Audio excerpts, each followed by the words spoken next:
Hello guys, my name is Sagar Male. आणि जसं की काल तुम्ही क्रॉनिकल्स ऑफ ट्रायम्फ पाहिला असेल, त्यामध्ये सांगितलं होतं की मेन्ससाठी व्हिडिओ बनवेल स्पेशल स्ट्रॅटेजी मी, कारण COTमध्ये टाइम लिमिटेशन असल्यामुळे नवीन व्हिडिओ बनावा लागला. तर पटपट आपण बघून घेऊया की मेन्स स्ट्रॅटेजी काय पाहिजे किंवा प्रिपरेशनच्या काळात मी काय केलं की जेणेकरून 9 एक्झाम एवढ्या क्लिअर करू शकलो मी. ॲक्च्युली म्हणजे काल जसं मी एक्झाम्पल दिलं होतं, एक फर्म बेसिक ग्राउंड पाहिजे तुमचं, त्याच्यानं तुम्ही इकडे तिकडे शिफ्ट होऊ शकता एक्झामवरती.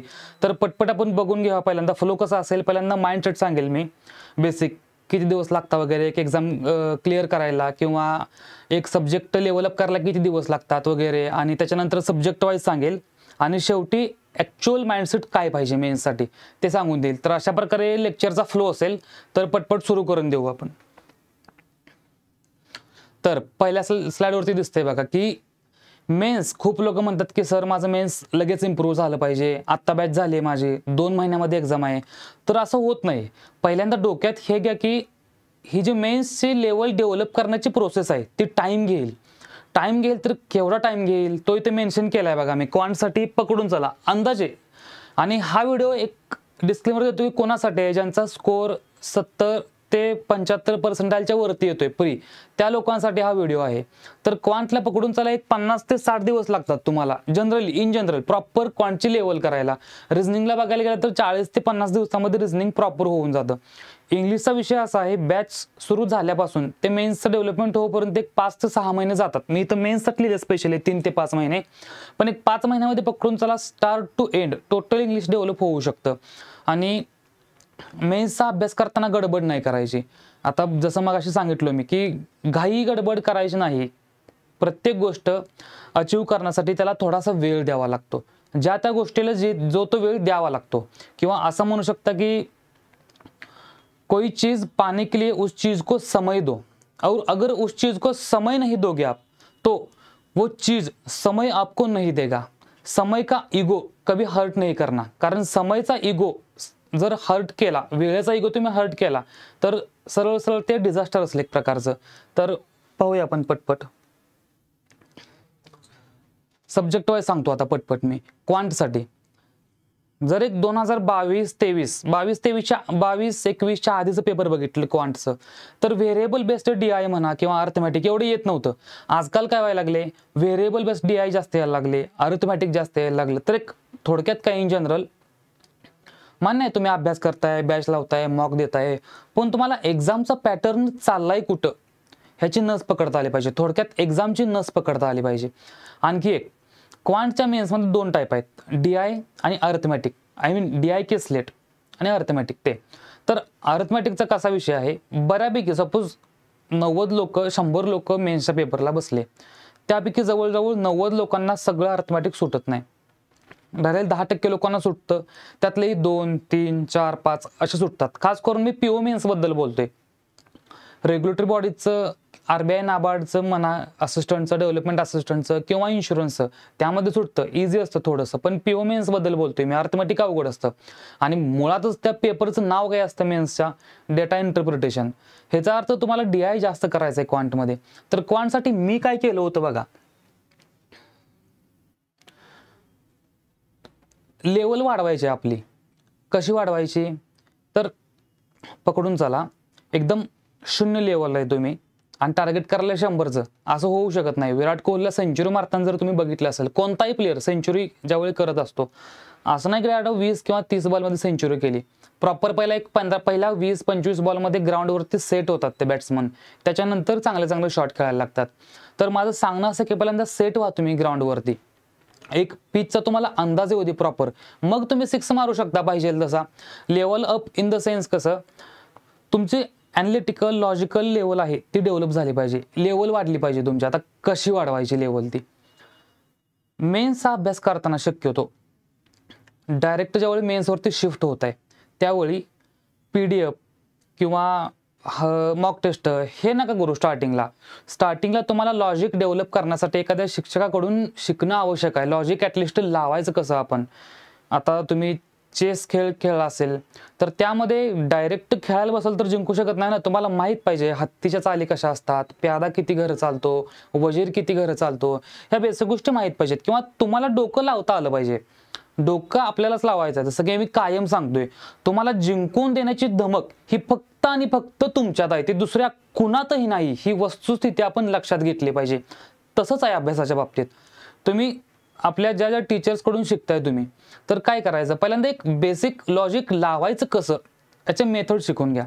आता मी कसं केलं होतं, शुभम सरांचे प्लेलिस्ट आहे शुभम सर चॅनलवरती, यूट्यूबवरती 7 लेक्चर आहेत 10-10 तासांचे, 9 तास 11 तास 9 तास 11 तास असं एक ॲव्हरेज 10 तासांचे 7 लेक्चर आहेत. ते लेक्चर पूर्ण करून घ्या. नुसतं करून घ्या इन द सेन्स करायचं कसं, पहिल्यांदा काय करायचं, लेक्चर सुरू करायचं, क्वेश्चन बघायचा, पॉज करायचं, स्वतः सोडवायचं. 5 मिनिटं जाऊ दे, 10 मिनिटं जाऊ दे, 15 मिनिटं जाऊ दे, एक 15 ते 20 मिनिटापर्यंत तुम्ही स्वतः ट्राय करा सोडवायचा.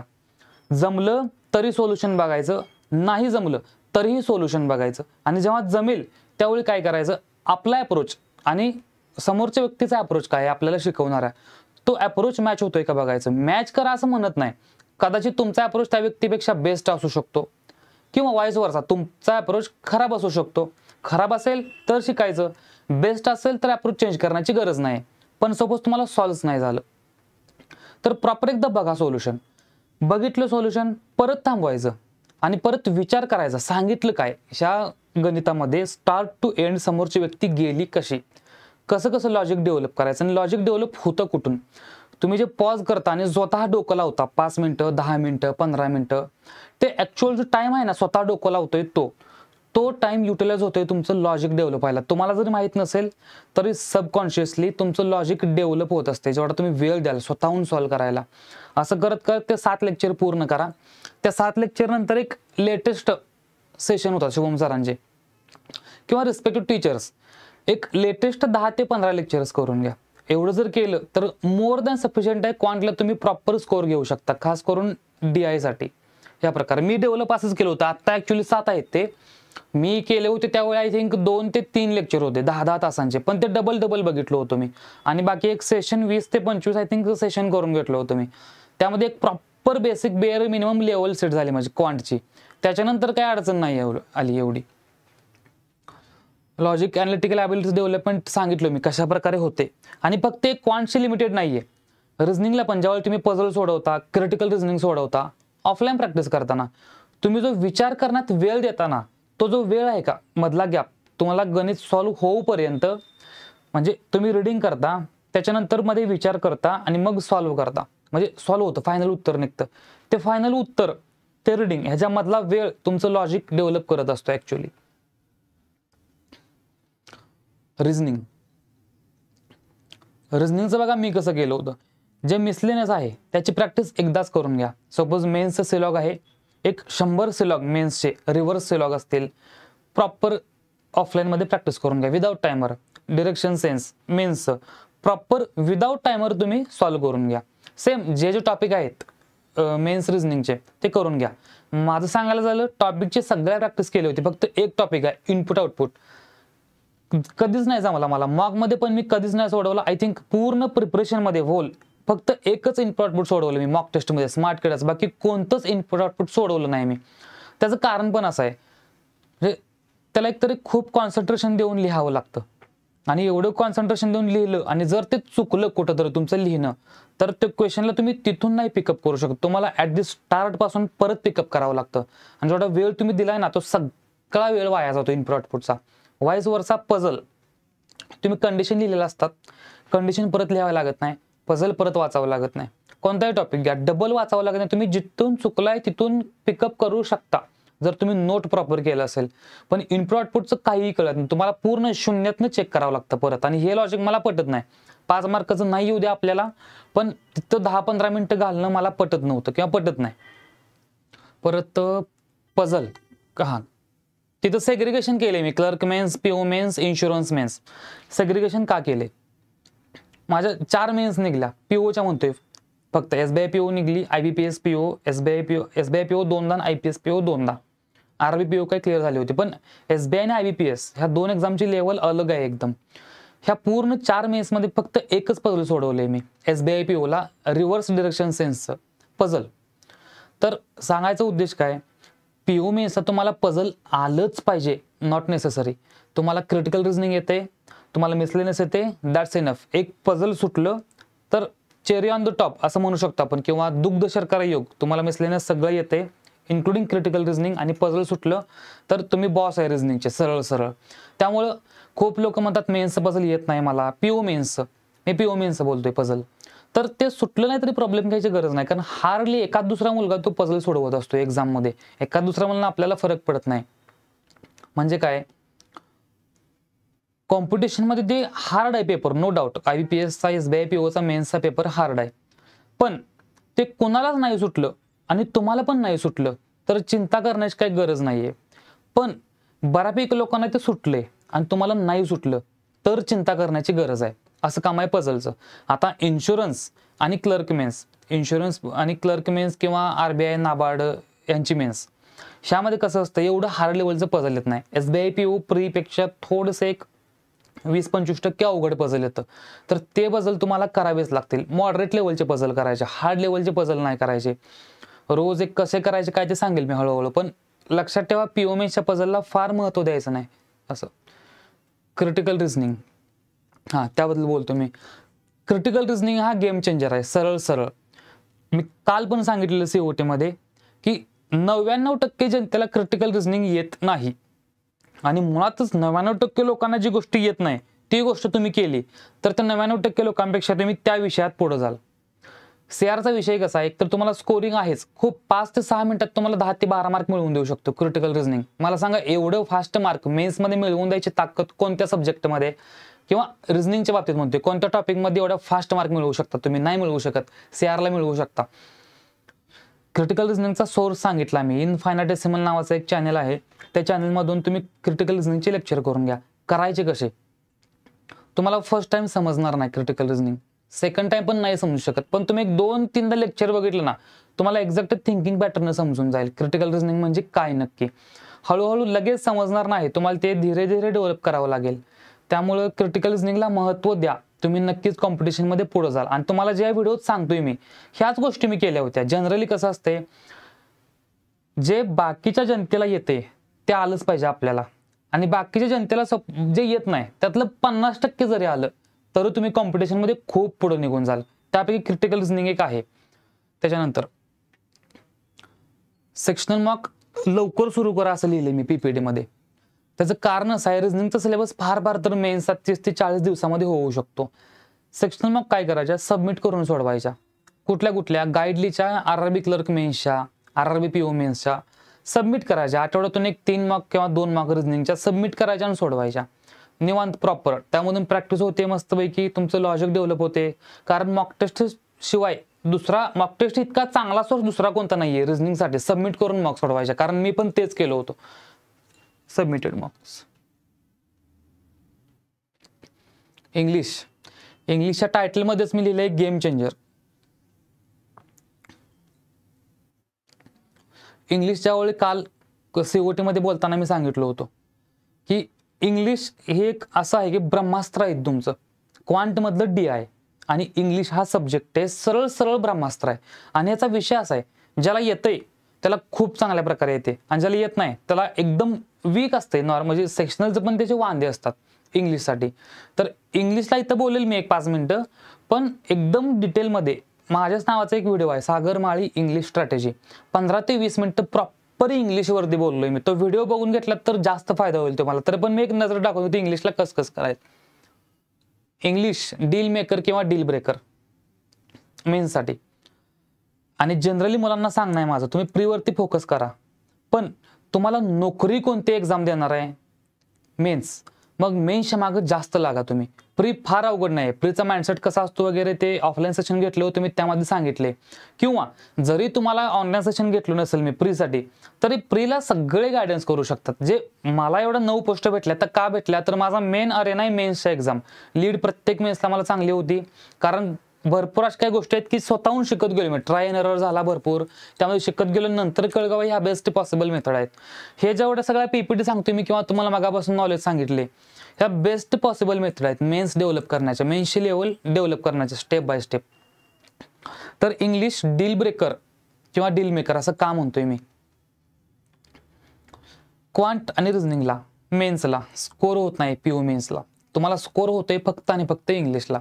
आणि इंग्लिशचा विषय असा आहे, तुमचं इंग्लिश स्ट्रॉंग असेल ना तर पेपर अवघड येऊ दे किंवा सोपा येऊ दे तुम्ही चांगलाच स्कोर करणार आहे. पण क्वांट आणि रिझनिंगचं तसं नाही. पेपर अवघड आला तर तुम्ही पर्सेंटाईल चांगले घेणार आहात पण स्कोर चांगला होईल is not necessary. Same reasoning आहे. जीके तर सांगेलच मी जीकेचा काय विषय आहे नेमका. आणि जर सपोज तुम्हाला हायर लेवलचे एक्झाम जसं की इन्शुरन्सच्या झाल्या AO किंवा इन्शुरन्सच्या असिस्टंट किंवा RBI assistant, NABARD development assistant, आता नाबार्डची पण ॲड येईल, तर त्यामध्ये काय करायचं, जे इंग्लिश आहे ना ते खूप मॅटर करतं कॉम्पिटिशनला. त्याचं कारण सांगतो काय नेमकं. सपोज RBI असिस्टंटची एक्झाम आहे किंवा NISLAO, LICAO, ह्या ज्या एक्झाम आहेत ना ह्याला फक्त नॉर्मल जनता जी आहे तुम्ही रोज बघताय जे अनएम्प्लॉयड क्राऊड आहे फक्त ती कॉम्पिटिशनला नसते. तर गेल्या 2-2.5 वर्षात जे बँकेमध्ये बसलेत किंबहुना 3 ते 4 वर्षापासून जे पब्लिक सेक्टर बँकेमध्ये आहेत ते सगळे तुमचे कॉम्पिटिशनला असतात इन्शुरन्स आणि रेग्युलेटरी बॉडीच्या पेपरसाठी. आणि मुळात त्या लोकांनी पोस्ट अचीव्ह केल्या ह्याचा अर्थ त्यांचं इंग्लिश कुठं ना कुठं तुमच्यापेक्षा नक्कीच चांगलं आहे. असे इंग्लिश बऱ्यापैकी चांगलं असणार लोक तुमच्या कॉम्पिटिशनला. क्वांट रिझनिंग बऱ्यापैकी जनतेचं चांगलं असते. इंग्लिशचा असा विषय आहे की ते वीक असते बऱ्यापैकी. त्यामुळं आणि बेसिक विषय कसा आहे, ह्या ज्या एक्झाम आहेत सांगितलो अदर दॅन PO किंवा क्लर्क PSBच्या इन्शुरन्स आणि रेग्युलेटरी बॉडीज, ह्यांचा विषय असा आहे की प्रत्येक विषयात तुम्हाला चांगले मार्क घ्यावे लागतात. सपोज पकडून चला 5 विषय आहेत, RBI असिस्टंटला 5 विषय आहेत, मेन्सला पकडून चला सपोज, तुम्हाला ॲटलिस्ट 4 विषयांमध्ये अबव ॲव्हरेज राहणं गरजेचं आहे जर पोस्ट पाहिजे असेल तर. 5वा विषय बिलो ॲव्हरेज नाही, ॲव्हरेज पाहिजे. बिलो ॲव्हरेज एखाद्या विषयात असाल तर पकडून चाल तुमचा रिझल्ट येणारच नाही ह्या एक्झाम्सचा. पण बेअर मिनिमम 80% विषय तुमचे अबव ॲव्हरेज पाहिजेत ह्या एक्झाम काढण्यासाठी. कारण ऑब्व्हियसली जागा खूप कमी येतात. RBIला जागा येतात 500-1000 पण कॉम्पिटिशन पण तेवढे आहे. इन्शुरन्सला 100, 200, 300 जागा येतात, भयानक कॉम्पिटिशन असते. त्यामुळे कोणते तुम्ही लॉजिकली विचार करा, 100-200 जागा आहेत, एवढे जण त्या जागेसाठी लढायला लागल्यात, कुठल्या विषयात वीक राहून चालेल का आपल्याला? स्वतःला क्वेश्चन विचारा. भरपूर लोक म्हणतात क्वांटचा हा तुरम खान, तो रिझनिंगचा, अरे पण इंग्लिशचं काय? चांगल्या ठिकाणी जायचं असेल पकडून चला, तुम्हाला काम कमी आणि जास्त पगार, सायनक्युअर जॉब म्हणून आपण असं पाहिजे असेल ना, तर क्वांट, रिझनिंग, इंग्लिश, कॉम्प्युटर या सगळ्या विषयावरती प्रॉपर कमांड पाहिजे तुमची. हां, वीक आणि strong. Weak in the sense काय, इंग्लिश ज्यांचं वीक आहे त्यांना सांगतोय मी की तो व्हिडिओ बघा, त्यामध्ये बऱ्यापैकी 0 ते 100 पर्यंत डेव्हलप कसं करायचं ते बरोबर प्रॉपर सांगितलंय मी. स्ट्रॉंग लोकांसाठी तर मी आता जे सांगतो इंग्लिशसाठी दे. स्ट्रॉंग लोकांसाठी काय करायचं यामध्ये, स्ट्रॉंग इन द सेन्स कसं, PO प्रीला तुमचा इंग्लिशचा पर्सेंटाईल 70 ते 80 पर्सेंटाईल्सच्या वरती पाहिजे. इंग्लिशचा म्हणतोय मी. त्या लोकांसाठी तुम्ही काय करा, इंग्लिशचे सेशन करायला सुरुवात करा मेन्सचे. मी पण हेच केलं होतं. यूट्यूबवर सपोज फातिमा मॅडमचे लेक्चर आहेत, एक 50 ते 60 सपोज लेक्चर आहेत मेन्सचे. तुम्हाला 30 ते 40 लेक्चर सफिशियंट आहेत मेन्सची लेवल डेव्हलप करायला. फक्त त्यात एकच काळजी घ्यायची, एक पण दिवस गॅप न टाकायचा. एखाद दिवस तुम्ही क्वांट रिझनिंगला गॅप टाका, पण इंग्लिशच्या लेक्चर करायला एक पण दिवस गॅप नाही टाकायचा. आता ह्या ज्या गोष्टी सगळ्या सांगतोय मी, प्रत्येक गोष्टीचं बॅक ऑफ द माइंडचं लॉजिक काय आहे माझं हे सांगत बसलो तर 4-5 तासांचा व्हिडिओ होईल. बेटर आहे की पटपट सांगेल आणि तुम्ही फक्त फॉलो करा बस. माझी एवढी अपेक्षा आहे की तुम्ही यातलं 50% जरी फॉलो केलं तरी तुमचा बऱ्यापैकी इम्प्रूव्हमेंट दिसेल कमी दिवसात एकदम. जे की तुम्ही म्हणताय मला 5 महिने लागले, 6 महिने लागले डेव्हलप करायला, 1.5 ते 2 महिन्यामध्ये मेन्सचे डेव्हलपमेंट प्रॉपर होऊ शकते. फक्त तुम्ही कन्सिस्टंट राहा. आणि हे सगळं सांगितलंय मी तिन्ही विषयांचं. त्यामध्ये विषय असा आहे की बेअर मिनिमम लेवलला आणायचा प्रयत्न करतोय मी. तिथून पुढे तुम्ही कसंही शिफ्ट होऊ शकता एक्झामच्या याच्यानुसार. पण ह्या ज्या मेथड सांगितले मी त्या सगळ्या बेस्ट पॉसिबल मेथड आहेत तुमचं रिझनिंग, क्वांट आणि इंग्लिश फास्ट डेव्हलप करण्याच्या. तर परत मुद्द्याकडे येतो, इंग्लिशचे सेशन एक 30 ते 40 सेशन करा तुम्ही. यूट्यूबवरचे करा किंवा मॅमने लेक्चर घेतले 30 ते 40 मेन्सचे सेशन करा. तुम्हाला भले इंग्लिश थोडं कमी समजू दे, पण सेशन करण्याचा फायदा असा आहे तुम्हाला त्या सब्जेक्टचा एक ब्रॉड व्ह्यू भेटून जाईल. आणि इंग्लिश एक असा विषय आहे की तुम्ही मेन्स केलं तरी प्री होऊन जाते. क्वांटम रिझनिंगचं कसं आहे, तुम्ही स्टेप वाईज डेव्हलप करावं लागतं तुम्हाला. First step, second, third, fourth, त्याच्यानंतर हायर लेवलला. इंग्लिश तसं नाही आहे, डायरेक्ट वरती डेव्हलप करू शकता तुम्ही, वरतून खाली येऊ शकता. म्हणजे मेन्स डेव्हलप करू शकता आणि मग प्रीचा पेपर आरामात मारू शकताय तुम्ही. इंग्लिशचा विषय हा आहे मेन. इंग्लिश तुम्ही कुठूनही डेव्हलप करू शकता. क्वांट रिझनिंग स्टेप बाय स्टेपच जावं लागेल तुम्हाला. तेच ग्रामर बॅचमध्ये शिकवलंय ते फार एकदम डिटेलमध्ये करा असं नाही, पण ग्रामर माहीत पाहिजे तुम्हाला. भरपूर लोक म्हणतात की बँकिंगला ग्रामर लागत नाही, ग्रामर लागत नाही. मान्य आहे, ग्रामर नाही लागत, ग्रामरचे क्वेश्चन कमी येतात. पण तुम्हाला जर इन्शुरन्सचा जॉब मिळवायचा असेल किंवा पीओ मेन्स ज्यामध्ये 70, 80, 90 हजाराच्या वरती पगार आहेत, ते जॉब जर मिळवायचे असतील तर इंग्लिशचं ग्रामर तुम्हाला आलं पाहिजे. डिटेलमध्ये आलं पाहिजे अजिबात नाही, पण सपोज पकडून चला SBI POला एसे येतोय, ईमेल येतोय किंवा प्रेसर रायटिंग येतं, बेसिक तुम्हाला काळ माहित नाही, टेन्स नॉलेज नाही, तर तुम्ही लिहू कसं काय शकताय? एखाद्या विषयात तुम्हाला टेन्स किंवा काळाचं नॉलेज नाहीये, ग्रामरचं नॉलेज नाहीये, तुम्ही लिहू शकत नाही तो पेपर. मराठीत एक्झाम्पल पकडून चला, तुम्हाला ग्रामर काहीच माहित नाही तर अनेक तुम्हाला निबंध लिहायला दिला मी. सपोज पकडून चला अहमदाबादचं प्लेन क्रॅश झालं होतं मागच्या 1-1.5 महिन्यात, मी तुम्हाला त्यावरती निबंध लिहायला दिला. तुम्हाला काळ काहीच माहित नाही आणि तुम्ही असं लिहिलं, येणाऱ्या नोव्हेंबरमध्ये अहमदाबाद प्लेन क्रॅश होणार आहे. नोव्हेंबर 2025 मध्ये अहमदाबाद प्लेन क्रॅश झालेला आहे. डिसेंबर 2025 मध्ये ब्लॅक बॉक्स सापडलेला आहे. असं होऊ शकत नाही. हे चुकीचं का वाटतंय? भूतकाळाच्या जागी मी भविष्यकाळ वापरला, म्हणजेच वापरायचा होता पास्ट टेन्स, मी वापरला फ्युचर टेन्स. मला जर त्याचं फॉर्मच माहित नसतील, बाबा पास्ट टेन्सला हे फॉर्मॅट असतो, प्रेझेंट टेन्सला हा फॉर्मॅट असतो, बेसिक आहे एकदम. टेन्स टॉपिक म्हणजे काय 2-3 महिने लागणारा रॉकेट सायन्स नाही, 5-6 दिवस जर टेन्स टॉपिक होऊन जातो. सब्जेक्टवर ॲग्रीमेंट झाले, नाऊन, प्रोनाऊन, ॲडवर्ब, ॲडजेक्टिव्ह, याचं बेसिक नॉलेज घ्या ना. ग्रामरचा फायदा काय होते माहिती आहे? एक एक्झाम्पल देतो. क्लोज टेस्टमध्ये सपोज 5 क्वेश्चन आले, 3 क्वेश्चन सगळ्या जगाला येत असतात. एक क्वेश्चनमध्ये ज्याची व्हॉकॅब चांगला आहे त्याला येते, राहिलेले एक क्वेश्चन कोणाला येईल याची गॅरंटी नसते. पण जर तुम्हाला ग्रामरचं नॉलेज असेल, बाबा इथं किंवा पार्ट्स ऑफ स्पीचचं, इथं नाऊन येऊ शकते की प्रोनाऊन येते की ॲडवर्ब येते की वर्ब येते. त्यामध्ये कसं असतं, सपोज तुम्हाला माहिती आहे की इथं ॲडवर्ब ऑफ टाइम येते, तर तुम्ही बरोबर ते ॲडवर्ब ऑफ टाइम शोधून काढताय पर्यायातनं आणि ते बरोबर तिथं फिट होते. तुम्हाला अर्थ माहीत असू दे किंवा नसू दे. ॲडवर्ब म्हणजे काय? थोडक्यात LY लागू असणार आहे शब्दाच्या शेवटी, तो शब्द शोधणार तुम्ही आणि तो ऑप्शन मारणार. तुम्हाला अर्थ माहीत असू दे किंवा नसू दे, तुमचं उत्तर बरोबर येणार आहे. ग्रामरचा छोट्या ठिकाणी खूप फायदा होता आणि डिस्क्रिप्टिव्हला तर तुम्हाला ग्रामर पाहिजेच. आणि इन्शुरन्सला पकडून चला, इन्शुरन्स एक्झामला एरर डिटेक्शन आलं, लेंदी सेंटेन्स आले, तर तिथं तुम्ही 5 सेंटेन्स आहेत सपोज एका वाक्यात आणि खालीलपैकी इनकरेक्ट सेंटेन्स ओळखा. तुम्ही 3 सेंटेन्समध्ये कंटेक्च्युअली जाऊ शकता, पण 5 सेंटेन्समध्ये जाणं इम्पॉसिबल गोष्ट आहे. तुम्हाला ग्रामरचं रूल माहीत पाहिजे तर ॲट ऑल. ग्रामरचं रूल माहीत असल्याशिवाय तुम्ही 1-2 मार्काचे ते मारू शकत नाही. आणि जर हाय क्वालिटीची एक्झाम काढायची असतील, हाय क्वालिटीचं ऑर्गनायझेशन पाहिजे असेल, तर तुम्हाला हे माहीत पाहिजे. बरं, खूप काही अवघड आहे असं नाही, एक 20 दिवस द्या, ग्रामर होऊन जाते. उगाच रोज ते उठून टेन्शन नको तुम्हाला, ग्रामर येत नाही, द्या ना 20 दिवस, रोज 1 तासभर द्या, ग्रामर तयार होते. आणि व्होकॅबची रिव्हिजन करत चला. मॉक, इंग्लिशचं मॉक तुम्ही सुरू करू शकताय बिनधास्त. सपोज तुमचे 20 लेक्चर झाले, तिथून पुढे तुम्ही आठवड्यातून 2-3 सेक्शनल मॉक इंग्लिशचे देऊ शकता. फक्त एवढंच करा. ऑलिव्ह बोर्ड आणि प्रॅक्टिस मॉक, स्मार्ट किडा, 3 सोर्सच्या बाहेर कोणतीही टेस्ट वापरू नका. बऱ्याच टेस्ट बघितलोय मी, लोक गाईडली वापरतात, हे ते बायजूस वगैरे एटसेट्रा, काही फायदा होत नाही. पूर्ण कम्प्लीट इररिलेव्हंट इंग्लिश आहे गाईडलीचं तरी खास करून.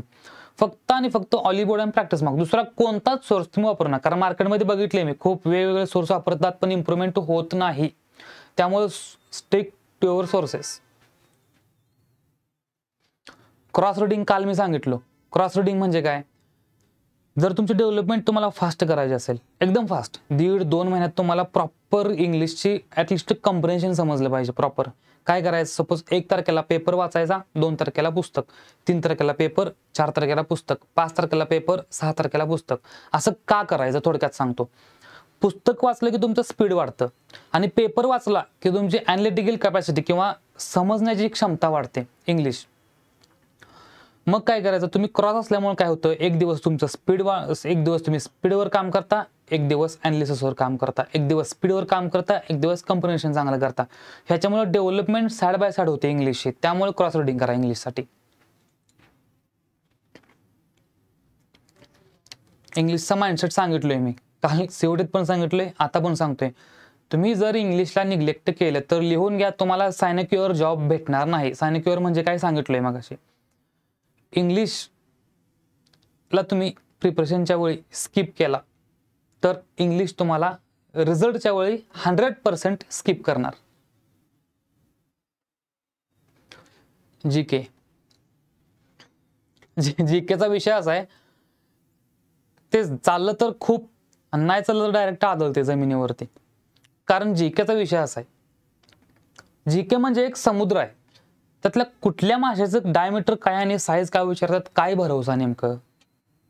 त्यामुळं आणखी जीकेला फार महत्व नाही द्यायचं. कारण जीकेचा विषय असा आहे, तुम्ही फार अभ्यास केला म्हणून चांगले मार्क पडतील असं अजिबात नाही.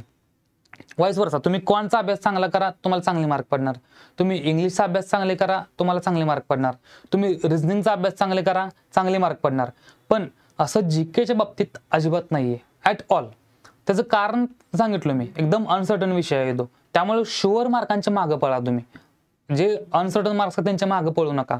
पण अभ्यास एवढा करा की तुम्हाला अबव ॲव्हरेज मार्क पडले पाहिजेत. सेक्शनल कधीच नाही यायला पाहिजे. माझे सोर्स सांगतो मी. गौरव गर्ग सरांचे 300 सिरीजचे व्हिडिओ आहेत, महिन्यातून 4 येतात. आणि बँकिंग अवेअरनेसचे 2, असे 6 व्हिडिओ करायचो मी 4 महिन्यांचे, 4 ते 5 महिन्यांचे. आणि एक तर स्पॉटलाइट मॅगझिन आता पेड झालंय ते, किंवा ऑफर मंथली, त्याचं एक करायचं.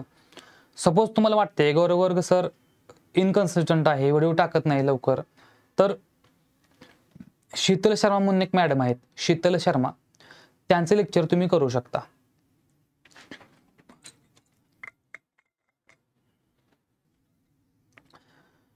शीतल शर्मा मॅडम आहे ऑलिव्ह बोर्डला, त्यांचे व्हिडिओज बघू शकता.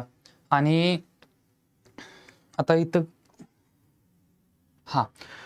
इथं किती महिन्यांचं जे के करायचं लिहिलंय मी, 4 महिन्यांचं की 5 महिन्यांचं. आणि तुम्ही जर बघितलं तर डिपेंड्स ऑन एक्झाम असं का लिहिलंय मी. IBPS PO, SBI PO, IBPS clerk, SBI clerk, RRB clerk, RRB PO, ह्या एक्झाम आणि इन्शुरन्सच्या सगळ्या एक्झाम आणि रेग्युलेटरी बॉडीजच्या ह्यामध्ये फरक हा आहे, इन्शुरन्सला भयानक कॉम्पिटिशन असते. तेवढ्या कंपॅरिझनमध्ये ह्या बाकीच्या एक्झामला कॉम्पिटिशन असते नो डाऊट, पण थोडीशी कमी असते. मी काय करायचो मग, ह्या ज्या रेग्युलर एक्झाम आहेत नॉर्मल, त्यांना 4 महिन्यांचं जीके करायचो. कसं करायचो तिथं मी सांगितलंय तुम्हाला आता, किंवा एकदमच डिटेलमध्ये प्लॅन पाहिजे असेल जीकेचा कसं करायचं, तर बँक एक्झाम बाय सागर माळे किंवा बँक एक्झाम स्ट्रॅटेजी बाय सागर माळे नावाचा व्हिडिओ आहे SSI चॅनलवरती, तो व्हिडिओ पाहून घ्या. असं नका समजू की बार बार व्हिडिओचा रेफरन्स देतोय मी, कारण त्या व्हिडिओमध्ये प्रॉपर 10, 15, 20 मिनिटं बोललोय मी विषयावरती प्रत्येक. इथं फक्त मेन्स रिलेटेड चाललंय, किंवा पर्स्पेक्टिव्ह फार डीपमध्ये द्यायला लागलोय मी असं नाही. त्या व्हिडिओत पर्स्पेक्टिव्ह डीपमध्ये नेलोय मी जीके साठी. तर कुठं होतं आपण, त्या नॉर्मल एक्झाम आहेत त्यांना 4 महिन्याचं जीके करायचो मी. पण ज्या बाकीच्या आहेत रेग्युलेटरी बॉडीजचे किंवा UICLO किंवा RBI, ह्यांचा कसा विषय आहे, खूप कॉम्पिटिशन आहे. त्यामुळे 5 ते 6 महिन्यांचं जीके करून घ्यायचो मी प्रॉपर, डिपेंड ऑन एक्झाम. एक्झामनुसार शिफ्ट कसं व्हायचं सांगेल मी तुम्हाला. पर्स्पेक्टिव्ह मला फ्रिक्वेन्सी, माझी फ्रिक्वेन्सी अशी होती जीके करायची. व्हिडिओज गौरव गर्गचे म्हणजे थोडक्यात मी मंथलीच करायचो, कारण बँकिंग अवेअरनेस 2 मंथली व्हिडिओ असतात. आणि जे व्हिडिओ आहेत 300 सिरीजचे महिन्यातून 4 येतात, ते व्हिडिओ विकली आहेत, ते विकली करायचो मी. ही फ्रिक्वेन्सी होती माझी. फक्त मी सांगेल एवढं, मी अजून पण तेच सांगतोय, काल पण तेच सांगत होतो, आज पण तेच सांगतोय आणि उद्या पण तेच सांगेल. डेली जीके करणारे लोकांच्या नादाला लागायचं नाही. नाही म्हणजे नाही. कारण शुअर असतं ते एक्झाम मध्ये मागं पडणार आहेत, कारण ते खूप वेळ डेली जीकेला देतात. तेवढा वेळ तुम्ही क्वांट, रिझनिंग, इंग्लिशला द्या. काय होईल फार फार तर लॉजिक सांगतो, ते जीके मध्ये तुम्ही मंथली फॉलो केलं आणि त्यांनी डेली फॉलो केलं, ते जीके मध्ये फार फार तर 5 ते 7 मार्क तुमच्यापेक्षा जास्त घेऊ शकतात. पण कधी, रोज जीकेला 1.5 तास 2 तास दिल्यानंतर. हा अवरली बेसिसचा विषय मी त्या व्हिडिओमध्ये समजून सांगितले. व्हाईस वर्सा, जर तुम्ही क्वांट, रिझनिंग, इंग्लिशला तिन्ही विषयांना प्रॉपर रोज अर्धा तास जरी एक्स्ट्रा दिला, सपोज क्वांटला तुम्ही 4 तास देताय, तिथं 4.5 तास, रिझनिंगला 3 तास, तिथं 4 तास, इंग्लिशला 3 तास, तिथं 4 तास, असं जीकेचा वेळ वाचवून तुम्ही जर ह्या 3 विषयांना वेळ दिला ना, तर तुम्ही तिन्ही विषयात साधारणपणे पकडून चला 5-5 मार्क एक्स्ट्रा घेताय. 3 विषय आहेत, बेअर मिनिमम 5 मार्क एका विषयात तुम्ही एक्स्ट्रा घेताय. जर जास्त वेळ देताय तुम्ही म्हणलं तर तेवढा आउटपुट तुम्हाला येणार आहे, हे शुअर आहे या विषयांच्या बाबतीत. 3 विषयात तुम्ही 15 मार्क पुढे आहे त्या व्यक्तीपेक्षा, जीके डेली करणाऱ्या ती व्यक्ती तुमच्यापेक्षा कितीने पुढे आहे? गॅरंटीनं सांगतो, फार फार तर 7 ते 8 मार्काने पुढे आहे ती व्यक्ती. 8 मार्क वजा करा, 7 मार्कांनी फायनल पुढे आहे तुम्ही पेपरमध्ये. इनफॅक्ट तुम्हाला कुठल्या विषयाला किती मार्क आले कोणीही विचारत नाही, तुम्ही पुढे किती गेलाय हे मॅटर करते मेन म्हणजे.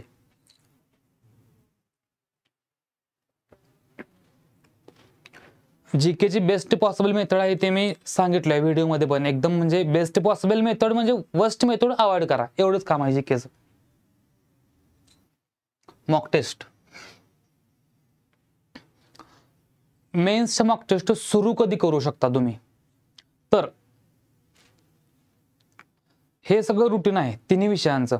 एक 30 ते 40 दिवस झाल्यानंतर मेन्सचे मॉक टेस्ट तुम्ही बिनधास्तपणे सुरू करू शकता. स्टार्टिंगला स्कोर कमी येईल, काहीही हरकत नाही, घाबरून जायचं काहीही कारण नाही. खूप लोक बघतो मी मेन्सला घाबरतात, स्टडी कसा करू, मेन्स अवघड आहे. मला सांगा, जर तुम्ही खेळात भागच नाही घेतला तर जिंकणार कसं तुम्ही? खूप लोक तर खेळापासून दूर जातात, नको मेन्स नको, प्री पाहिजे. प्री का पाहिजे? सोपं आहे, मार्क येतात.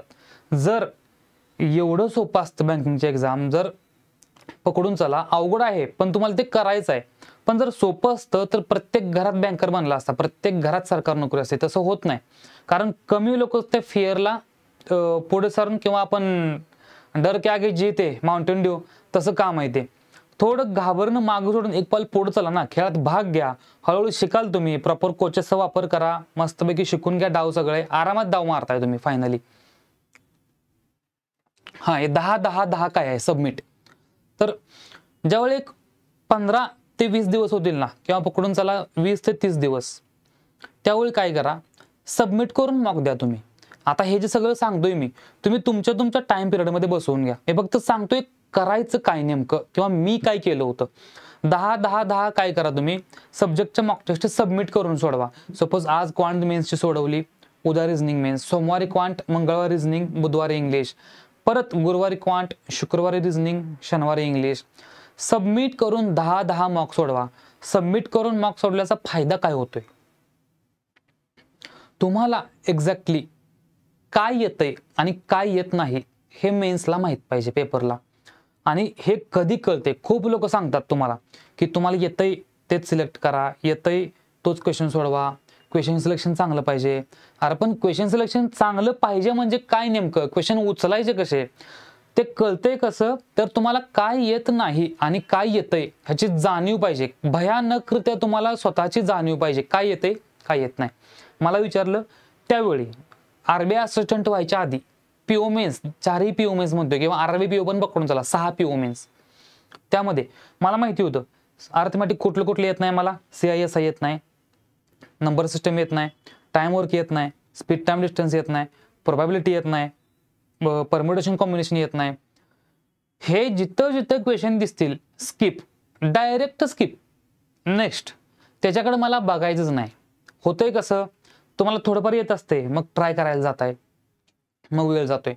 असं तुम्ही 10-12 क्वेश्चनला जर ट्राय केला तर तुमचा 20 ते 22 मिनिटं वेळ वाया जातोय पेपरमध्ये. बेसिक सेन्स लक्षात ठेवा. ज्यावेळी मग तुम्ही ॲनालिसिस करताना त्यावेळी अनअटेम्प्टेड क्वेश्चन आणि रॉंग आन्सर केलेले क्वेश्चन ह्याच्यावरचा वेळ कमी करण्याचा प्रयत्न करा. तुमचा जास्त वेळ करेक्टेड क्वेश्चन्सवरती गेला पाहिजे मॉक टेस्टमध्ये. आणि हे सबमिट करून सोडवायचं कारण असं आहे, मी सांगतोय म्हणून फक्त 10-10-10 मॉक सबमिट करून सोडवा. तुम्हाला कळेल तुम्हाला येतंय काय आणि येत काय नाही.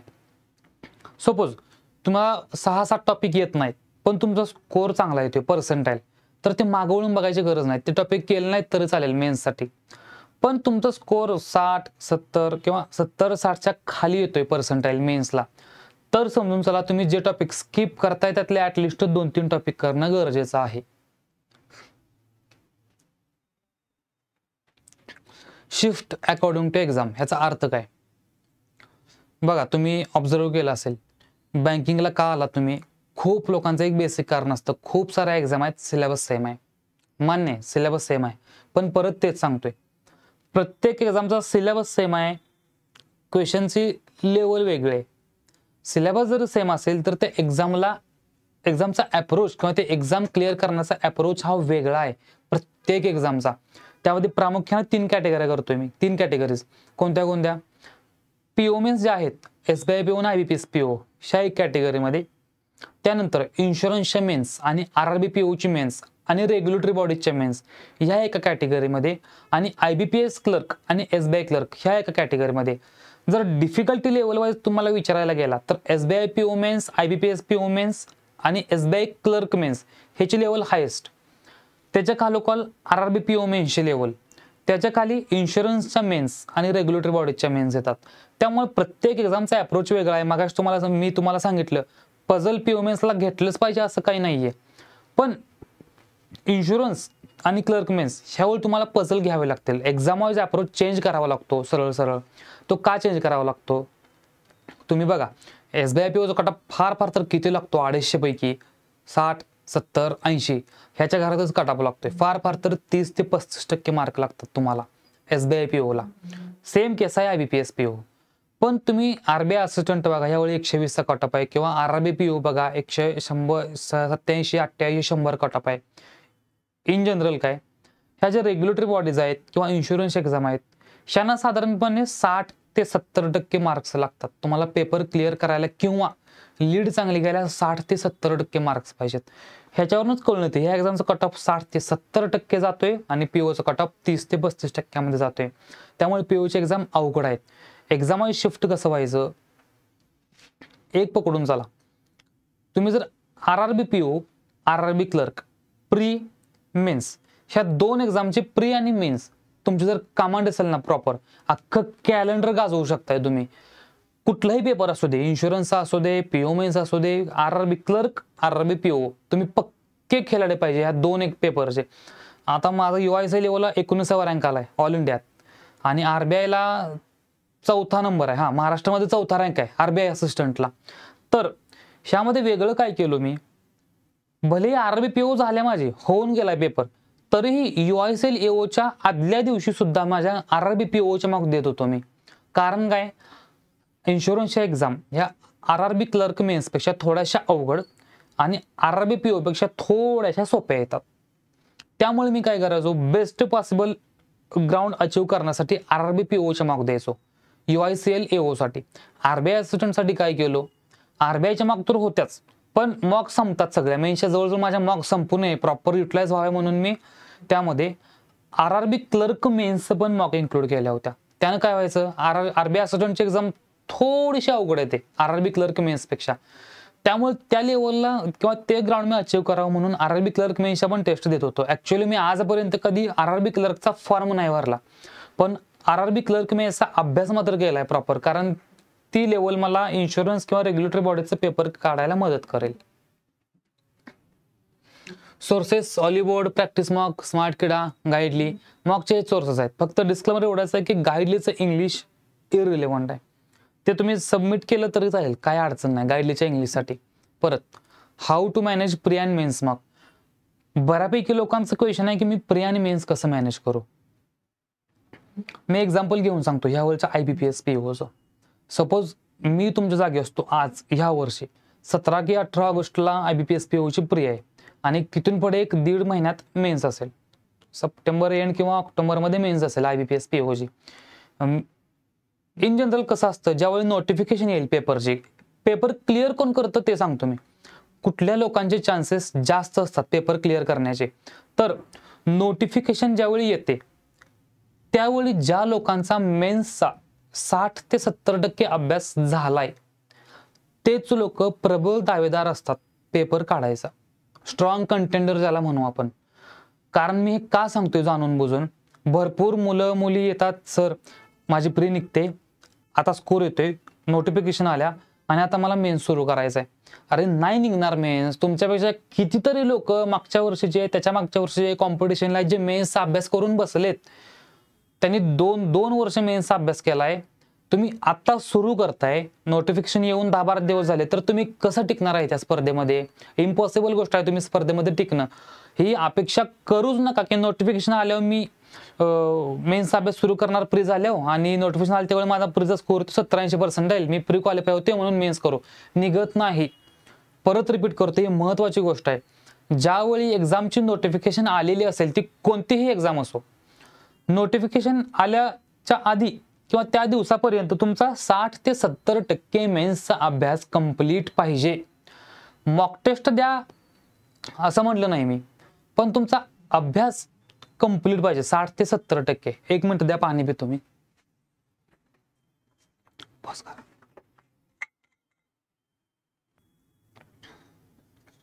काय सांगत होतो की तुमचं नोटिफिकेशन आल्यानंतर अभ्यास कव्हर पाहिजे.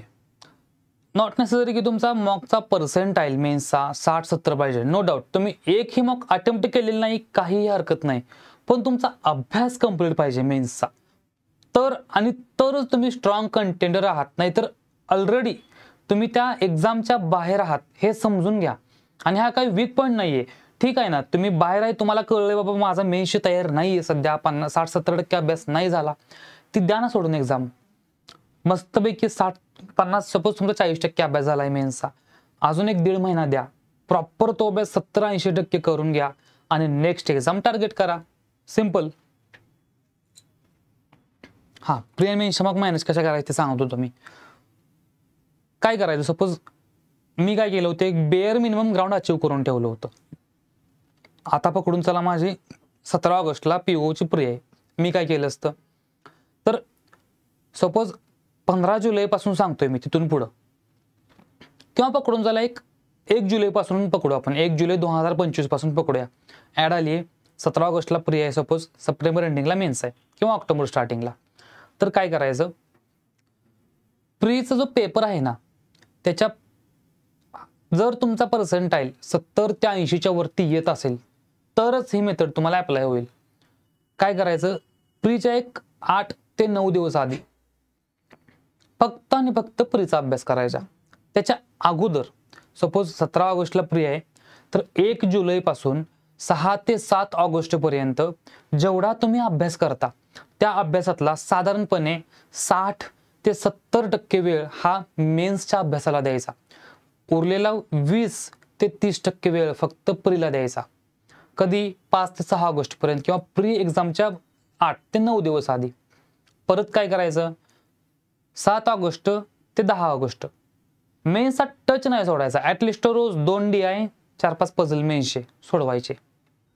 इंग्लिश नाही केलं तर चालेल, कारण फार फरक पडत नाही. एकदा डेव्हलप झालं की फार नाही फरक पडतं इंग्लिशला. म्हणजे तुम्ही अभ्यास केला किंवा नाही केला, इंग्लिशचा स्कोर हलत नाही. नंतर शेवटचे 5 ते 6 दिवस फक्त आणि फक्त त्या प्रीचा अभ्यास करायचा. असं कायम मॅनेज करायचं. सपोज परत पुढे SBI POची प्री आली, SBI PO आता आल्या, सपोज पुढे जाऊन RRB POची प्री आली आणि तुमची SBI POची मेन्स आली, त्यावेळी पण तसंच. मग काय करा, सपोज क्लॅश होतात, दोन्ही परीक्षेमध्ये 5-10 दिवसांचं अंतर आहे, तर 50-50% करायचं. तुम्ही 10 तास अभ्यास करताय, 5 तास प्री करा, 5 तास मेन्स करा. सिंपल. कस्टमाइज करायला शिका प्लॅन. प्रत्येक वेळी जाऊन हा मला मदत करेल, हा मला प्लॅन देईल, ही मुलगी मला सांगेल, ही डॉक्टरिंग फॅकल्टी मला सांगेल, अपेक्षा करत बसायची नाही. स्वतःला कडेपर्यंत स्वतःच न्यायचं असतं. दुसरे फक्त तुम्हाला बोट दाखवू शकतात, तुम्हाला खांद्यावर बसवून कोण पोहोचवणार नाही कडेपर्यंत. तुमच्या पायावरतीच तुम्हाला शेवटपर्यंत पोहोचावं लागेल. तेच तर मॅनेज करायला शिका. प्रत्येक वेळी डिपेंड कसं राहणार तुम्ही कोणावरती, आणि डिपेंड राहायला मला सांगा, तुमचे स्ट्रॉंग पॉईंट, तुमचे वीक पॉईंट हे तुम्हाला माहिती आहेत, त्या व्यक्तीला माहीत नाहीत ना. त्यामुळे तुम्ही ठरवायचं आहे तुम्हाला आपली स्ट्रॅटेजी कशी पाहिजे, पुढची एक्झाम कधी आहे, माझा प्रीमेन्सचा अभ्यास कधी आहे, किती आहे. आणि एक डिस्क्लेमर किंवा प्रिरिक्विसाइट असं आहे की तुमचा अभ्यास पूर्ण पाहिजे, लेवल प्रॉपर झालेली पाहिजे. काबिल बनो, कामयाबी तुम्हारे पीछे आएगी.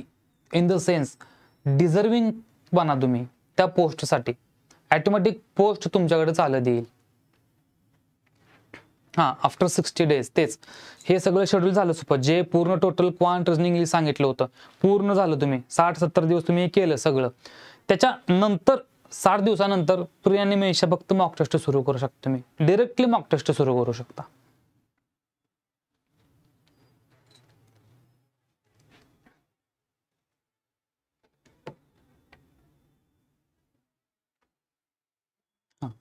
मेन्सचा माइंडसेट मागे सांगितलं, तुम्ही घाबरलं नाही पाहिजे. इनफॅक्ट तुम्ही एखादं काम करताना ते काम अशा प्रकारे केलं पाहिजे की त्या कामाला गर्व वाटला पाहिजे की हे काम ह्या व्यक्तीनं केले. लक्षात काय म्हणतोय मी? ह्या वाक्यानुसार तुम्ही मेन्सचा अभ्यास केला पाहिजे.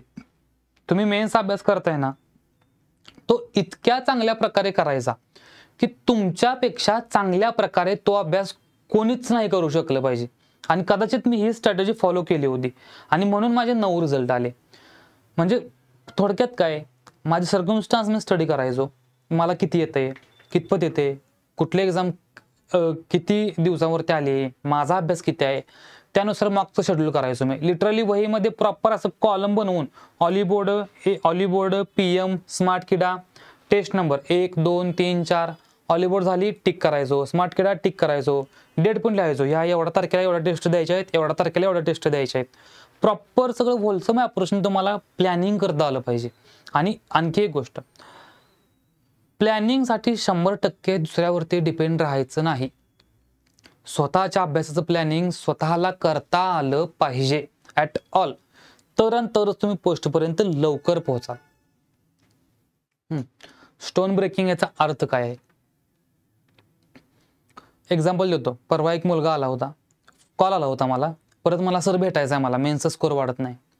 त्याला एक 15 दिवसापूर्वीच मला टेलिग्रामला की इंस्टाग्रामला DM आला होता की असा प्रॉब्लेम आहे मला, असा आहे. मी त्याला सांगितलं होतं क्वांटसाठी की बस सरांचं एक 10 तासांचं लेक्चर बघ, ते 7 काय 5 6 7 आहे ते लेक्चर बघ, त्याच्यानंतर मला फोन कर.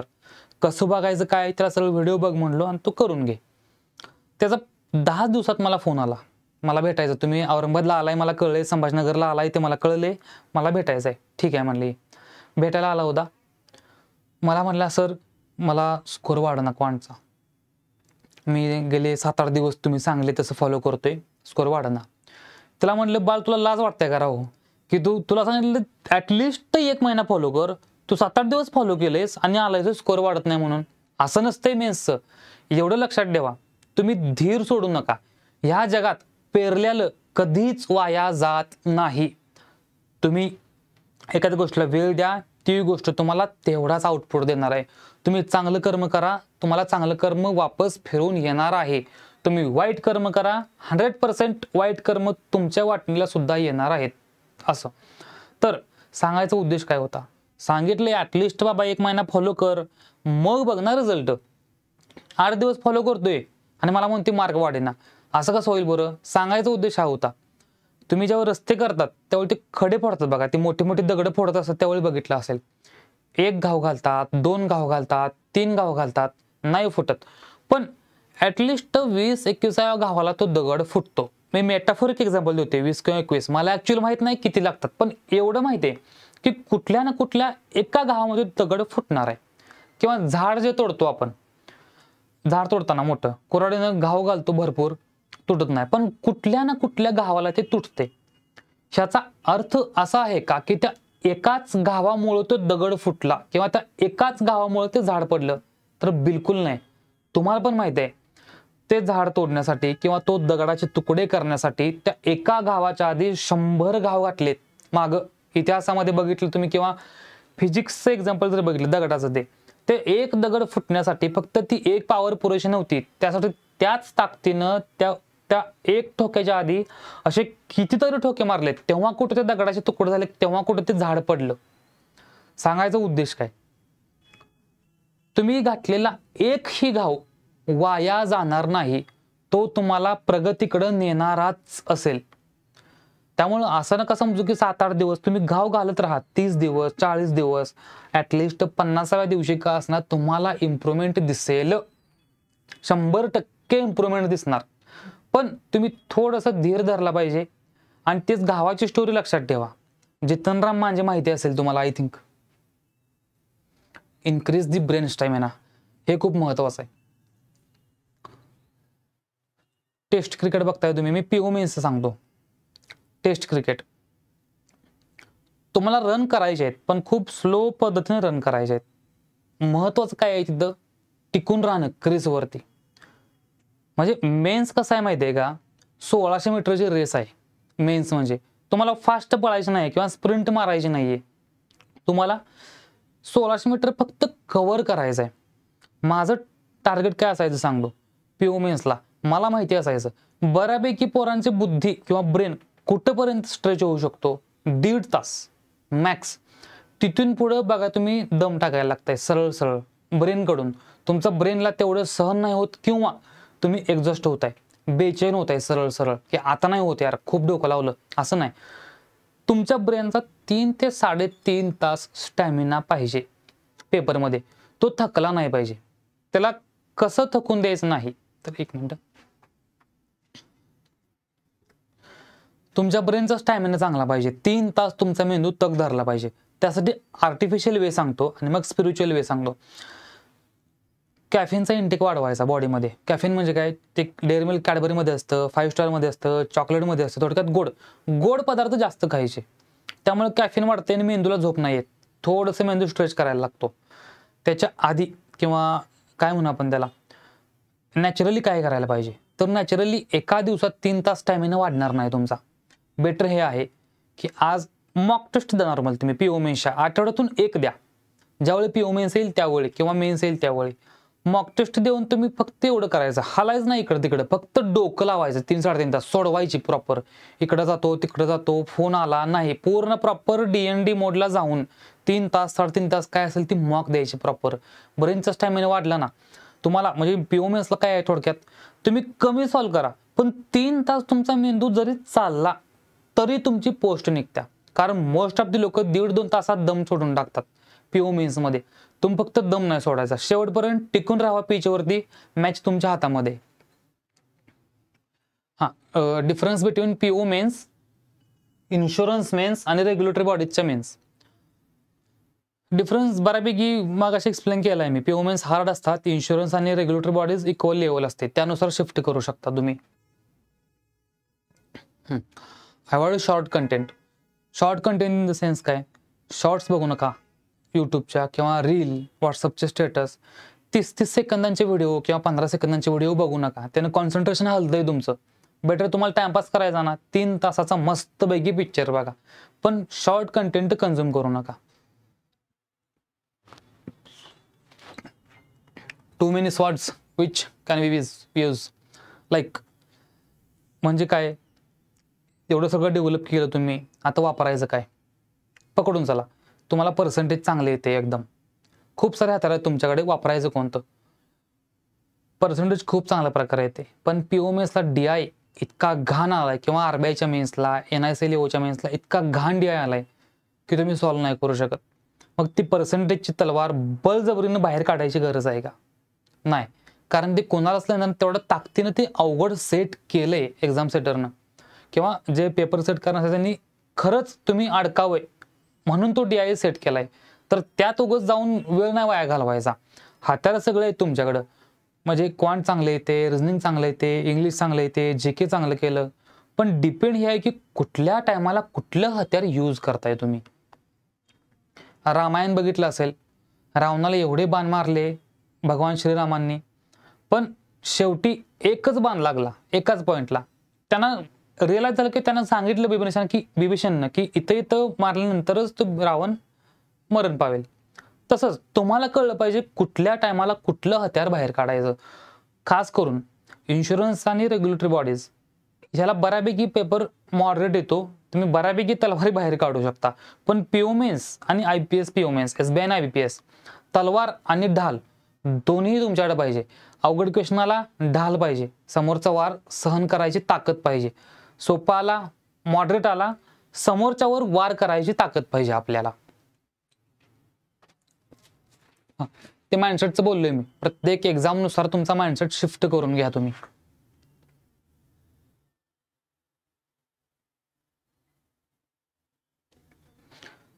एक्झाम नुसार स्वतःचं माइंडसेट तुम्ही शिफ्ट करून घ्या. कसा करायचं सांगितलं. सपोज पकडून चला, आता मी SBI पीओ मेन्सला खास करून सबमिट करून मॉक द्यायचो किंवा IBPS पीओ मेन्सला. ते पझल मी एक्झाममध्ये त्या टाईपचं घेणार नाही म्हणल्यानंतर मी ते मॉकमध्ये पण घेत नव्हतो. व्हाईस वर्सा RBI किंवा NICLEO, UICLEO, मला माहिती आहे आपल्याला पझल 5 येणार आहेत, त्यापैकी 4 सोपी येणार किंवा मॉडरेट येणार. बऱ्यापैकी जनता ते 4 पझल मारणार. ते मला पण आलं पाहिजे. मग काय करायचो, ऑफलाईनची प्रॅक्टिस करायची त्या लेवलच्या पझलची. म्हणजे एक्झामच्या लेवलनुसार प्रॅक्टिस करा. नुसतं ह्या प्रमाणात राहू नका की बाबा सिलेबस सेम आहे, सगळ्या एक्झामला सेम पॅटर्न आहे, कुठलीही एक्झाम दिली तर निघते. नाही, प्रत्येक एक्झामची डिमांड वेगळी आहे. आरबीआयने इन्शुरन्सला किंवा नाबार्डने इन्शुरन्सला काय लागतं, मॉडरेट लेवलचा कंटेंट पाहिजे, हाय IQ पाहिजे असं पण नाही. मॉडरेट लेवलचा कंटेंट पाहिजे तुमच्याकडून अपेक्षित आहे, मॉडरेट लेवलचं लॉजिक अपेक्षित आहे आणि मॉडरेट लेवलचं स्पीड अपेक्षित आहे मेन्सला. व्हाईस वर्सा SBI POला स्पीड अजिबात अपेक्षित नाही. त्यांना तुमच्याकडून फक्त IQ आणि हाय इंटेलेक्च्युअल टाईपचे क्वेश्चन तुम्ही सॉल्व्ह करू शकता हे पाहिजे, हे तुम्हाला ओळखता आलं पाहिजे. हे सपोज सगळा व्हिडिओ तुम्ही केलं बऱ्यापैकी किंवा पकडून चाललं एक 70-80 दिवस झाले, तर मेन्सच्या टचमध्ये राहण्यासाठी काय करायचं. सपोज SBI PO वाटते तुम्हाला खूप अभ्यास केला पाहिजे प्रीचा, किंवा पुढे चालून NIACL येणार आहे, ऑब्व्हियसली कॉम्पिटिशन खूप आहे, स्पेशल प्रीचा अभ्यास करणं गरजेचं आहे. त्यावेळी ज्यावेळी प्रीचा अभ्यास कराल ना, एवढं डोक्यात ठेवा की मेन्सचा टच नाही सुटला पाहिजे तुमचा ॲट ऑल. मेन्सचा टच सोडून द्यायचा नाही, कारण शक्यतो यशस्वी कोण होतात, जे प्री आणि मेन्स हे जे दोन फॅक्टर आहेत ना, हे साइड बाय साइड तुम्हाला बॅलन्स करता आले पाहिजेत. बॅलन्स इन द सेन्स दोन्ही सोबत घेऊन चालता आलं पाहिजे, तेव्हा कुठे तुम्ही शेवटपर्यंत पोहोचू शकाल. असं तर काय करायचं, त्याला मेन्सचा टच जाऊ नये म्हणून डेली 2 DI करायचे मेन्स लेवलचे आणि 4-5 पझल करायचे. That's it. हे ना फायदा एवढं. फुल लेंथ मॉक फ्रिक्वेन्सी तेच तुम्ही तुमच्या टाइम टेबलनुसार फ्रिक्वेन्सी देऊ शकता, पण जेवढी प्रीची फ्रिक्वेन्सी आहे तेवढी मेन्सला फ्रिक्वेन्सीची गरज नाहीये. आठवड्यातून 1-2 तुम्ही मेन्सच्या फुल लेंथ देऊ शकता. वाटलं तुम्हाला किंवा मेन्सचा आता माझा सगळा अभ्यास झालाय बऱ्यापैकी, मला फक्त मॉक द्यायचे, तर आठवड्यातून 4 ते 5 मॉक तुम्ही आरामात देऊ शकता फुल लेंथ, काहीही अडचण नाही. एक्सेप्ट PO मेन्स आठवड्यातून 1 दिली तरीही चालते. पण RBI, नाबार्ड, NIACL, LIC ह्या एक्झामच्या मेन्सच्या मॉक तुम्हाला भरपूर द्याव्या लागतील. आणि सेक्शनल मॉक जेव्हा तुम्ही सबमिट करून सोडवाल तेव्हा फायदा होतो. खूप लोकांना फायदा झालेला आहे, इथून पुढे होत राहील. आणि सपोज तुम्ही नाही सोडवलं, तुम्हाला यातलं नाही केलं सेक्शनल मॉक, काय होईल, तुम्ही नाही केलं दुसरा कोणतरी करणार आहे, त्याचं क्वेश्चन सिलेक्शन एक्झाममध्ये चांगलं होणार आहे तुमच्यापेक्षा. कारण तुम्ही जेवढं तुम्हाला स्वतःला ओळखता त्याच्यापेक्षा तो त्याला ओळखतो. का तर त्यानं सेक्शनल मॉक सबमिट करून सॉल्व्ह केलात, काय येतंय आणि काय येत नाही ह्याची जाणीव खूप चांगल्या प्रकारे आहे समोरच्या विद्यार्थ्याला. तुम्हाला नसेल तर तुम्ही मागं पडणार आहे, असेल तर बेनिफिशियल आहे एकदम. सोर्सेस सांगितलोय. फुल लेंथ मॉकचं analysis other than PO mains बाकीच्या मॉकचं प्रॉपर अनालिसिस करा, काही अडचण नाही. आता अनालिसिस कसं करायचं हे मी सांगायची गरज नाही, शिक्षक सांगतात भरपूर, तुम्हाला माहिती आहे युट्यूबवर ते अवेलेबल आहेत व्हिडिओज. पण SBI PO मेन्स आणि IBPS PO मेन्स जे क्वेश्चन आहेत, क्वांट इंग्लिशचं अनालिसिस सगळं करायचं, पण क्वांट आणि रिझनिंग तुम्हाला माहिती आहे बाबा हा क्वेश्चन मी कसाच एक्झामला घेणार नाही, तर त्याला मॉकमध्ये पण हात लावायचा नाही आणि अनालिसिस केल्यावर पण हात नाही लावायचा. वेळ तुमचा वाचतोय बऱ्यापैकी. मला माहिती होतं CISIचा कंपाऊंड इंटरेस्ट किंवा स्पीड टाइम डिस्टन्स मेन्सचं लेवलचं अर्थमॅटिक मी नाही सोडवणार. मी ते मॉकला पण सोडवत नव्हतो आणि पेपरला पण सोडवत नव्हतो, वेळ वाचतो यानं. आणि शक्यतो मेन्स अनालिसिस ग्रुपमध्ये करा, अभ्यास ग्रुपमध्ये करू नका. मी एवढं सजेशन कायम देतोय, ग्रुपमध्ये अभ्यास नका करू, प्रोग्रेस तेवढा फास्ट होत नाही. पण स्पेसिफिकली ज्या ऑफिसरच्या मेन्स आहेत, ऑफिसरच्या म्हणतोय मी, त्यांचं अनालिसिस ग्रुपमध्ये करा, त्यानं फायदा होईल तुम्हाला. आता मॉक अटेम्प्टिंग स्ट्रॅटेजी हा व्हिडिओ म्हणजे हा जेवढा पूर्ण व्हिडिओ आहे तेवढा हे एका टॉपिकवरती व्हिडिओ बनवू शकतो, पण इन शॉर्टमध्ये सांगून देतो मी. कारण मेन जे माझं म्हणजे ह्या सगळ्या PPT मध्ये माझं जे मी केलंय ते होतंच, पण ह्यामध्ये पण हातखंड चांगले असल्यामुळे कदाचित माझं 9 रिझल्ट येऊन गेले. मॉक अटेम्प्ट कशी करायची पण मी शॉर्टमध्ये सांगून देतो. व्हिडिओ संपत आलाय पण शॉर्टमध्ये मी सांगून देतो मॉक अटेम्प्ट कशी करायची मेन्सची. सांगतात सगळे सोपं घ्या, क्वेश्चन सिलेक्शन चांगलं पाहिजे, हे पाहिजे ते पाहिजे, पण जे पाहिजे ते डेव्हलप कसं करायचं ते सांगतो मी. क्वेश्चन सिलेक्शन डेव्हलप कसं करायचं ते सांगितलंय मी. नेमकं तुम्हाला जाणीव पाहिजे काय येते आणि काय येत नाही, कसं काय ते सांगितलंय सगळं. क्वांटला सपोज एका टॉपिक मधील तुम्हाला 70% पेपर एकच टॉपिक मधला येणार आहे, तर तो एक टॉपिक तुम्ही स्ट्रॉंग करा ना. DI ला यूज करा ॲज ए ब्रह्मास्त्र. DI आलंच पाहिजे खास करून. आणि एक लॉजिकल DI पेक्षा अर्थमॅटिकचे जे डे असतात टॉपिकचे ते सोपे असतात, कारण तिथं फक्त एक फॉर्म्युला यूज करायचा असतो तुम्हाला बऱ्यापैकी मोस्ट ऑफ द केसेसमध्ये. लॉजिकल डे आलं, लॉजिक डेव्हलप करावं लागेल. करायचं कसं ते पण सांगितलंय. आणि तेच तुम्हाला माहिती आहे ना, CIS येत नाही दॅट स्किप करायचा, टाइम स्पीड डिस्टन्स येत नाही स्किप, टाइम वर्क येत नाही स्किप. म्हणजे येतंय त्याला फक्त मार्क अँड रिव्ह्यू करायचं. सोपं आहे ते लगेच आणायचं. ज्याला लॉजिक लावायचं आहे ते सेकंड राऊंडला घ्यायचं. कधी पण पेपर 3 राऊंडमध्ये सोडवायचा. पहिल्यांदा जे सोपं येतंय ते सगळं आणून घ्यायचं. सोबत जे तुम्ही सेकंड किंवा थर्ड राऊंडला पिकअप करणार आहे त्या क्वेश्चनला अधोरेखित करायचं किंवा मार्क फॉर रिव्ह्यू करायचं आणि मग पुढे जायचं. नंतर second round, third round. Quant झालं. रिझनिंगला तेच, रिझनिंगला काय जगा वेगळं नाही आहे. पहिला मिसलेनियस सॉल्व्ह करून घ्या, क्रिटिकल सॉल्व्ह करून घ्या, मग पझल मारा. पण तुम्हाला वाटतंय की बाबा हे पझल मी खरंच मारू शकते 5-7 मिनिटात, बिनधास्त घ्या. 10 मिनिटात जर तुम्हाला कॉन्फिडन्स असेल की हे पझल मी 8 ते 9 मिनिटात मारू शकतो, घ्या पझल, काहीच अडचण नाही. फक्त पहिल्या राऊंडला पझल घेऊ नका. प्रीला ठीक आहे, मेन्सला पझल पहिल्या राऊंडला घेऊ नका, कितीही सोपं असू दे. मिसलेनियस सगळं मारून घ्या, क्रिटिकल प्रॉपर मारून घ्या आणि मगच पझलला हात लावा. LR झालं. English as usual approach, basic मारून घ्या. एकदम शेवटी आपलं RC आणि पॅराजंबल हे 2 टॉपिक करून घ्या एकदम शेवटी पूर्ण. आणि मग बऱ्यापैकी कसं होतंय, बऱ्यापैकी जर तुम्ही व्हिडिओ बघितले, यूट्यूबला भरपूर व्हिडिओ अवेलेबल आहेत, how to attempt mains mock. 2-3 video बघून घ्यायचे, आपलं आपण शिकून घ्यायचं. परत म्हणजे दुसऱ्याच्या अनुभवातून शिकायला सुरुवात करा. तोपर्यंत तुमची प्रगती लवकर नाही होऊ शकत. पट दुसऱ्याचा अनुभव घ्यायचा, शिकायचं. लास्टला एवढंच सांगतो की बाबा मोटिवेशन, मला विचारतात मोटिवेशन काय सर, मोटिवेशन काय. काल पण म्हणलं होतं मी, आज पण तेच म्हणतोय. मिडल क्लास लोकांसाठी सरकारी नोकरी हा एक स्वाभिमान आहे. त्या स्वाभिमानासाठी तुम्हाला झटावंच लागेल.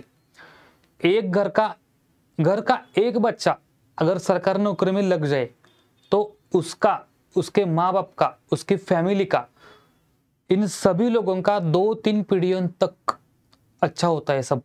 मतलब एक बेस सेट होता है. जर तुमचं एवढं सगळं चांगलं होणार असेल तर खाली मान घालून अभ्यास करायला काय हरकत आहे. किती 1 वर्ष 1.5 वर्ष अभ्यास करायचा आहे तुम्हाला, पण तुमचं किती गोष्टी चांगल्या होतात. थोडक्यात जेव्हा तुम्हाला फायनान्शियल फ्रीडम भेटतं तेव्हाचं जे सुख असतं ना, ते म्हणजे इमॅजिन नाही करू शकत तुम्ही ते अनुभवाल. आणि मजा हे आपल्या पैशावर करायची असते. तुम्हाला आईवडील पैसे देतात, त्याचा प्रॉपर यूज काय तर रिसोर्सेसचा यूज करा, स्टडी मटेरियलला सिलेक्शन घ्या, निघून जावा. त्याच लूपमध्ये काय म्हणून फसताय तुम्ही. बेटर आहे की 1-1.5 वर्ष द्या, अभ्यास करा, निघून जा. लाईफ म्हणजे काय फक्त बँकिंग आणि बँकिंगचं प्रिपरेशन हे नसते. भरपूर गोष्टी आहेत पुढे लाईफमध्ये अजून, त्या एक्सप्लोर करायच्या आहेत. तुम्ही अजून किती वर्ष खूप काही गोष्टी सॅक्रिफाईस करणार आहे. बेटर आहे की तुम्ही 1-1.5 वर्ष सॅक्रिफाईस करा आणि परत पुढचं आयुष्य जगायला सुरुवात करा एकदम चांगल्या प्रकारे. तर ठीक आहे, बऱ्यापैकी सांगितलंय. तरी पण जर डाऊट असतील तर डिरेक्टली फोन करू नका. इंस्टाग्रामला किंवा इंस्टाग्रामला किंवा टेलिग्रामला तुम्ही DM करू शकता. सागरमाळे 611 इंस्टाग्राम किंवा Telegram absolute destroyer. Direct DM करू शकता, पण खरंच जेन्युइन डाऊट असेल तर DM करा. त्यानंतर मी व्हॉइस मेसेज करून तुम्हाला रिप्लाय देईल. Okay, thank you.